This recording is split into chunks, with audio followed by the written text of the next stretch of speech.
Alors bonjour à tous, aujourd'hui je vous propose de faire un vlog assez rapide concernant la sortie du Sony A7 IV. Donc à chaque fois que Sony sort un nouvel équipement, donc c'est toujours la question qu'on peut se poser, est-ce que c'est intéressant de changer de boîtier?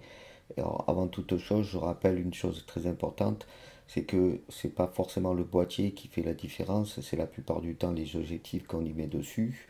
Donc vous ne précipitez pas pour changer de boîtier. Si vous avez une génération précédente, en règle générale, fonctionne déjà très bien, le boîtier est déjà de très bonne qualité, vous n'avez pas forcément besoin des améliorations qu'apporte cette nouvelle génération. Mais là, bon, après on peut se poser la question quand même sur la sortie du Sony A7 IV, car c'est des équipements, on va dire que c'est des entrées de gamme dans les pleins formats chez Sony, et c'est vraiment l'équipement hybride, appareil photo hybride, qui est vraiment bon à tout faire, aussi bien en photo et en vidéo. Donc ça peut être intéressant de voir, de sauter une génération et de voir la génération suivante. Je vous propose déjà de voir à peu près comment se retrouve cet appareil dans la gamme Sony. Et pour ça, je vais récupérer le tableau que j'avais fait là dans une précédente vidéo. Si vous n'avez pas vu cette vidéo, je vous invite à la regarder. C'est une vidéo qui parle vraiment de tout ce qui est la gamme Sony et de voir les différents équipements, ce qu'ils peuvent apporter les uns aux autres et pour voir par rapport à votre budget ce qui peut être intéressant pour vous. Voilà, on va directement sur l'ordinateur, on regarde ça ensemble. Voilà, donc là on est sur l'ordinateur avec le tableau que je vous ai indiqué. Alors n'ayez pas peur si vous voyez ce tableau pour la première fois. C'est tout simplement un rappel par rapport à chaque équipement, chaque appareil photo qu'a sorti Sony. Pour chaque gamme, on prend que les derniers en date, sauf pour ce cas précis où j'ai conservé le A7 III, qui est la gamme donc précédente, dans la gamme A7, la version précédente.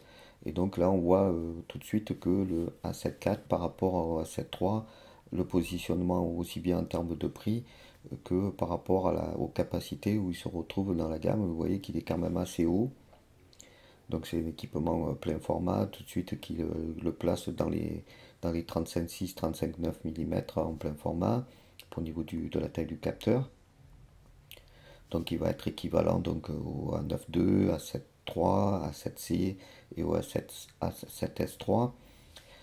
Il y a juste le A1, le A7R4 et le RX1R2 qui le dépassent en termes de capacité capteur. C'est avec un capteur supérieur à 40 millions de pixels. Ici, le A7 IV aura 33 millions de pixels, ce qui est encore plus élevé que le A7 III. Donc là aussi, c'est une augmentation, quelque chose de supplémentaire qu'a apporté Sony sur ce qui est, quand vous achetez du neuf aujourd'hui, il vaut mieux partir effectivement sur la 7.4 si vous avez le budget en conséquence, car ça va être ce qui va vous apporter de mieux dans l'entrée de gamme du Sony plein format en appareil photo numérique. Voilà, j'ai conservé donc le A7 III pour qu'on puisse faire le différentiel. On voit qu'ici il se vend encore aux alentours de 2149 euros, alors que le A7 IV sort à 2799 euros. En termes de positionnement de prix, c'est assez cohérent. On voit bien qu'il est pas au niveau en termes de capacité que le A9 II, A9 Mark II, qui est l'appareil, on va dire, plutôt dédié aux professionnels et qui va dans les 5300 euros. Et il est supérieur forcément donc au A7C qui est un format, c'est plein format mais plus compact et avec des capacités moindres. Et donc on va le retrouver à un prix qui est légèrement plus élevé que celui du prix de A7 III quand il est sorti. C'était aux alentours de 2400 euros. Là il est à 2800 euros. Chez Sony ils peuvent justifier ça avec des fonctionnalités supplémentaires. Pour ma part, je trouve que aux alentours de 2400-2500 euros, ça aurait été quand même plus juste en termes de sortie et en termes de positionnement. Mais ça, chez Sony qui voit en fonction de ce qu'ils pensent, de comment ils pensent se vendre. Donc on l'a dit, c'est 33 millions de pixels pour le capteur, donc ça le positionne vraiment dans cette série de A9 II, A7 IV, A7C. Et donc on voit que par rapport à ça, il peut faire de la 4K, on va voir un petit peu les capacités. Et il est vraiment bien positionné pour l'appareil bon à tout faire au niveau photo et vidéo. Je vous propose de jeter un œil sur le site de Sony et de faire une comparaison entre les différents appareils qui sont proches. Alors déjà rapidement un petit peu les spécificités de cet appareil. On voit Sony insiste sur les 33 millions de pixels. C'est vrai que c'est un élément marketing assez fort, mais en règle générale pour les photographes ils s'en méfient. C'est pas forcément la résolution qui va les intéresser. Les 10 images par seconde pour la rafale, c'est pas terrible au sens que c'est pas mieux que le A7 III et c'est beaucoup moins que certains équipements Sony plus élevés, mais on comprend la logique. L'idée, c'est vraiment de sortir un équipement qui est certes très performant, mais qui ne va pas forcément phagocyter les équipements au-dessus, comme l'A9 ou le A1, qui est l'équipement le plus élevé en termes de capacité. Par contre, c'est intéressant, ça sort du 4.2 10 bits pour la vidéo, et ça nous fait du 4K en 60 images par seconde ou 50 images par seconde en fonction qu'on est en NTSC ou en PAL. On trouve le processeur Bion Z XR qui est de capacité de calcul assez impressionnante et qui fait penser que cet équipement-là est bridé à ce niveau-là. Et Sony pourrait faire des améliorations dans le futur en fonction des sorties d'autres équipements. Il suffirait qu'il améliore les A1 ou le A9 et que là-dessus, on peut se permettre alors de monter un petit peu en gamme en termes de capacité, d'enlever la limitation qu'on va voir pour la 4K où il y a un crop. Et ça peut être intéressant de voir que c'est un équipement qui va durer dans le temps parce que Sony pourra l'améliorer de façon logicielle. Alors ce qui est intéressant ici, on le voit, c'est qu'ils ont rajouté une bague qui permet de passer de la photo à la vidéo assez rapidement et également au ralenti ou accéléré. Et comme on peut coupler ça avec la bague qui me permet d'avoir des fonctionnalités mémorisées, il y a trois crans. Ça veut dire que pour chaque possibilité, photo, vidéo et au ralenti, on va pouvoir mettre trois mémoires. Et donc on peut en tout faire 9 paramétrages personnalisés pour switcher rapidement de l'un à l'autre. On le voit mieux ici la bague avec photo, vidéo et ralenti accéléré. Il y a pas mal de boutons de personnalisation, comme c'est déjà le cas sur les autres boîtiers. Au niveau du boîtier, ben, le grip a été amélioré, donc on tient encore mieux son équipement. On va dire que le boîtier commence déjà à être pas mal mature, et c'est plutôt une réussite à ce niveau-là.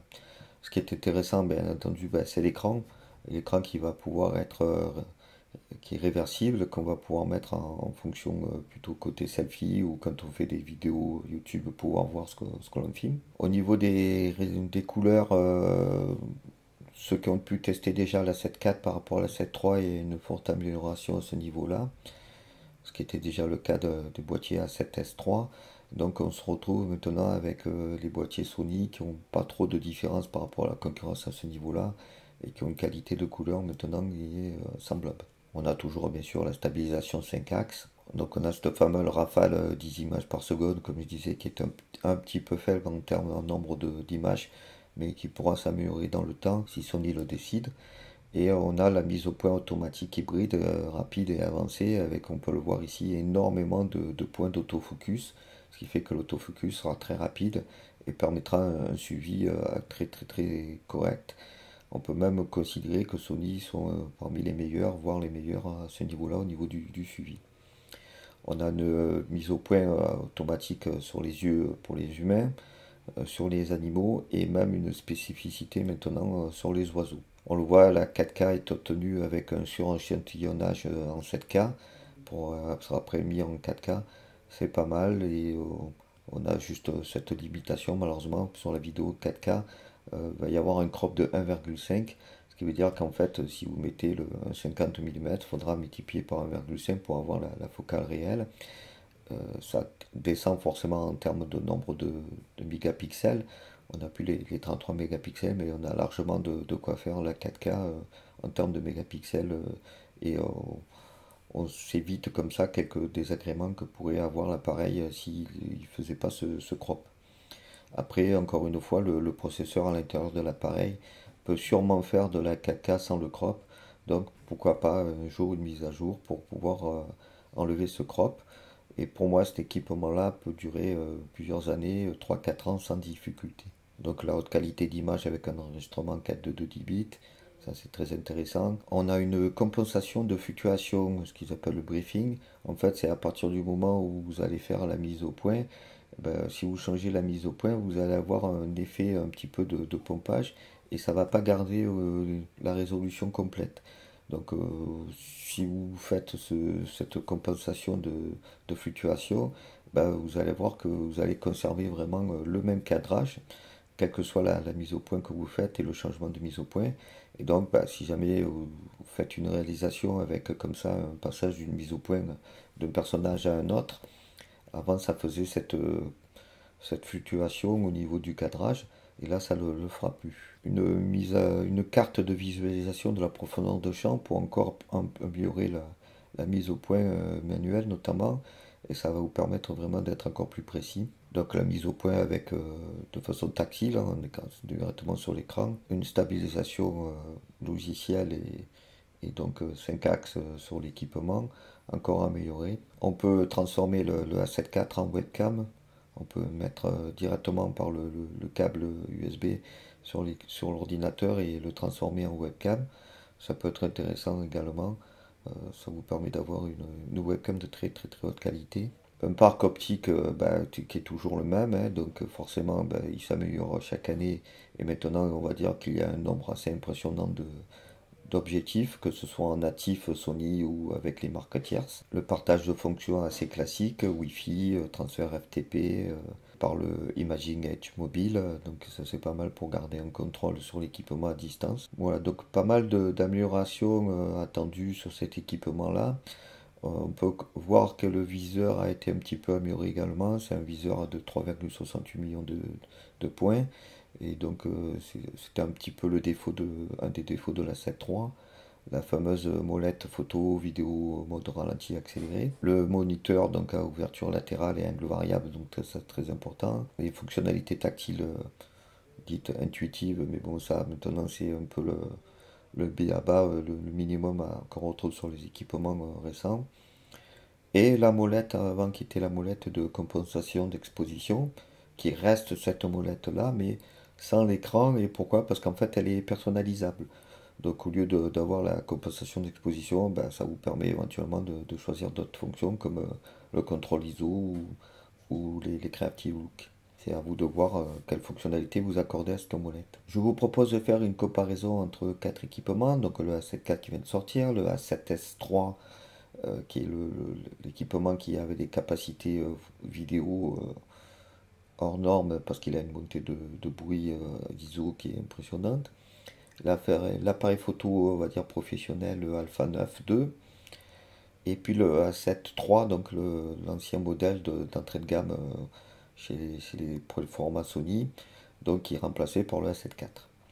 Donc on voit qu'il est à 33 millions de pixels contre les 24,2 millions de pixels chez le A7 III. Et même sur le A9, on reste à 24,2 millions de pixels. Les 33 millions de pixels, si vous pensez que c'est à cause de ça qu'il faut changer le boîtier, non, 24 millions de pixels, c'est là encore largement suffisant pour tout, pour la photo et la vidéo. Changez pas juste pour cette raison-là. Ensuite, on a donc le type de capteur qui est un 35 mm plein format. Donc ça, de toute façon, sera le cas également sur les autres équipements. Après, c'est en fonction de la génération, il va être plus ou moins performant. Ce qui est intéressant, c'est bon, au niveau de la vidéo, on sait qu'il fait du 4K, ça c'est un minimum de nos jours. On voit que pour l'enregistrement, donc il fait bien du 3840 par 2160, donc la résolution 4K en 422 10 bits. Si on le compare par rapport à la 7S, donc c'est vrai que par rapport à ça, c'est l'équipement qui va être un petit cran en dessous. Bah, on comprend le principe chez Sony, ils veulent pas que les gens se disent bon ben la 7S3 il était très bien, mais maintenant que sort le A7 IV, par rapport à ses capacités, il est largement bien, il est largement mieux, donc je vais passer sur cet équipement-là.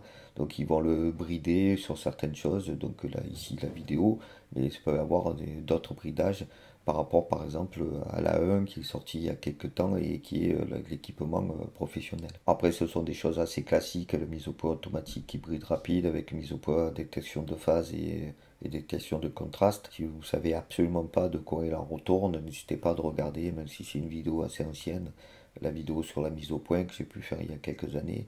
Ça explique un petit peu ce qu'est la mise au point de phase et de détection de contraste. Après là aussi, pensez que c'est pas forcément parce que vous avez des milliards de points d'autofocus qui sera largement supérieur à un boîtier où il y en a beaucoup moins. Des fois, on se sert que du collimateur central, donc vous voyez que ça peut, avec un équipement ancien, on peut très bien s'en sortir. Il suffit juste de connaître son boîtier, ses défauts et ses qualités pour pouvoir faire le meilleur choix possible en termes de vitesse d'exécution et de bons choix de collimateur. Au niveau de la sensibilité ISO, ben, on voit qu'il monte très très haut, hein, 204 800 en ISO. Donc c'est comparable à la 7S3. C'est un cran en dessous au niveau de la photo, mais c'est déjà pas mal. C'est à peu près la moitié en termes de montée ISO, sachant que celui de la 7S3 est énorme et donc est vraiment hors norme. Donc c'est une montée en ISO qui est vraiment très très bonne aussi. On voit que le viseur électronique a été amélioré, donc puisqu'on a 3 686 000 points, euh, ce qui est mieux que le A7M3 qui avait que 2 350 000 points. C'est important parce que au mieux le viseur électronique, au plus proche il se rapproche de ce qu'on avait précédemment avec les réflexes, avec la visée optique.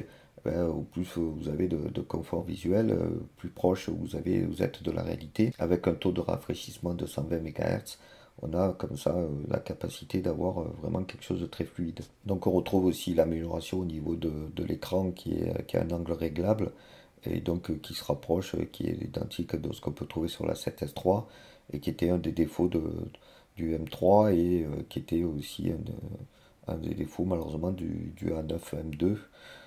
Nul doute que si le jour où Sony va sortir le A9 M3, ben, il y aura également ce type d'écran dessus. Donc on a vu la vitesse de rafale, c'est 10 images par seconde, ce qui est comparable donc à ce qu'on peut trouver sur la 7S3, et forcément qui est moindre que la A9.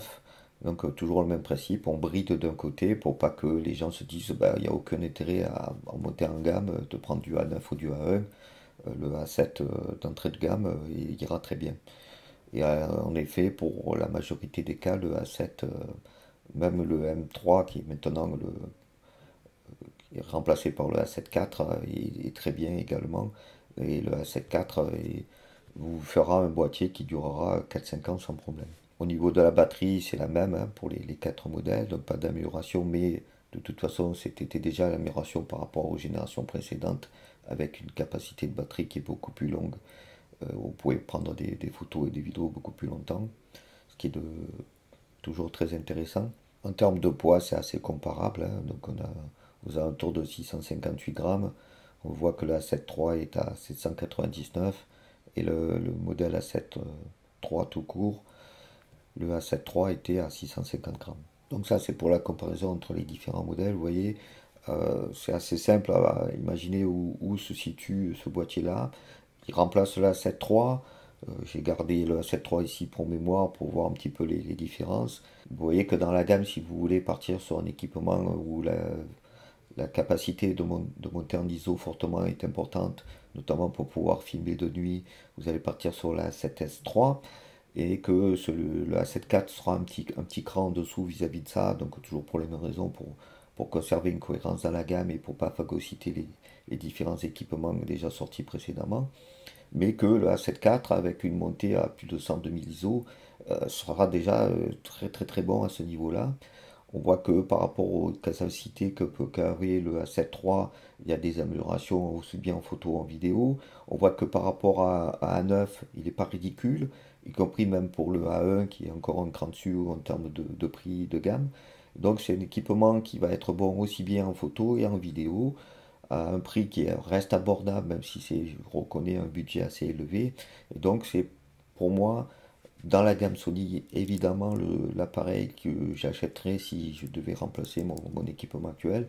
Je rappelle, c'est un A7 II, donc qui commence à dater maintenant. Et c'est clair que, n'ayant pas la capacité, par exemple, de filmer en 4K, bah, si je dois passer à ce cran-là, ça sera vers le A7 IV que je me dirigerai, parce que c'est un équipement qui me durera encore facilement 4-5 ans, comme a pu durer le A7 II depuis maintenant plusieurs années. Voilà, pour finir, donc je rappelle, donc, ne vous précipitez pas sur l'achat d'un boîtier parce qu'une marque sort le nouveau boîtier qui peut éventuellement vous intéresser.